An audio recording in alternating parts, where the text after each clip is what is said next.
waa markii ugu horeysay jaamacadda Amuud ee qaybteeda magaalada Hargeysa waxbarashada heerka labaad ee master degree-ga ay ka difaacdaan ardaydu higsiga mustaqbal ay soo diyaariyaan ee loo yaqaano Brewserka waxaana ugu horeyn halkaasi ka hadlay qaar kamida maamulka jaamacadda Amuud oo ugu horeeyay hormuudka kuliyadda waxbarashada heerka labaad ee jaamacaddaasi Dr. Maxamed Muuse sida shuruucda jaamacaddu ay dhigayso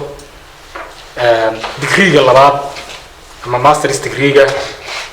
ardayga laba qaybood baa laga filayaa inuu waxbarashadiisa ku soo gunaanado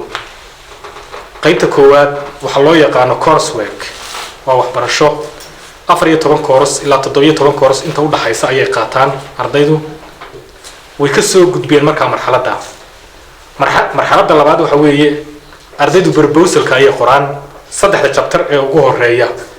ee buugga thesis-ka ay qori doonaan markay dhamaystiraan saddexda chapter ardaydu waxay difaacaan markaas oo si adag oo aad serious oo ay u difaacaan proposal-kaas kadib cidii laga diido dib u la noqonaysa buuggeeda cidii la sii daayo iyadoo hore u soconaysa si ay thesis-ki weynaa ay u diyaariyaan. Then in the end we shall advise you on what particular changes to make here and there. We take this stage very seriously because if the proposal is wrong then the whole research is misconceived. Professor Saleyban Ahmed Guleed gudoomiyaha jaamacadda Amuud oo isagu kulankaasi si rasmi ah u furay ayaa waxa uu yidhi waana marxalad muhiim ah because waxa adigu aad la timitan taas waa qof kale ka imanaysa macallimiintiina ka imanaysa laakiin